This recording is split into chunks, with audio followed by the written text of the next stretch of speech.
5.3ல question number 7 ஒரு கூட்டுத்தொடர் முறையின் m plus n-வது மற்றும் n-வது உறுப்புகளின் கூடுதல் m-வது உறுப்பை போல் இருமடங்கு என நிரூபிக்க. கூட்டுத்தொடரில் m plus n-வது உறுப்பும் m-வது உறுப்பு ரெண்டையும் கூட்டினீங்கன்னா m-வது உறுப்பு போல் 2 மடங்கு ப்ரூவ் பண்ணணும். இப்போ தீர்வு கண்டுபிடிக்க போகிறோம். அப்போ கூட்டுத்தொடரின் m plus n-வது உறுப்புனா tm plus 1 = a plus m plus n minus 1 into d. அதே மாதிரி m-வது உறுப்புன்னு சொன்னால் tm minus n equal to a plus m minus n minus 1 into d. அதே மாதிரி m-வது உறுப்புன்னு பார்த்தீங்கன்னா tm equal to a plus m minus 1 into d. இப்போ first m plus n m minus n ரெண்டு உறுப்புகளையும் கூட்டுறோம். அப்போ tm plus n plus tm minus n equal to a plus m plus n minus 1 into d a plus m minus n minus 1 into d.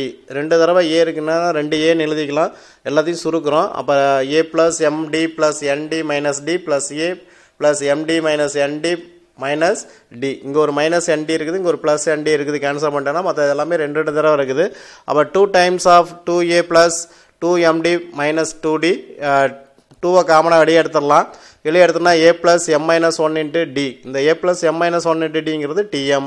அப்போ 2tm ஆயிடுது. அப்போ m plus n plus m minus n உறுப்புகளின் கூடுதல் 2 தடவை tm m-வது உறுப்பை போல் 2 மடங்கு என நிரூபிக்கப்பட்டது.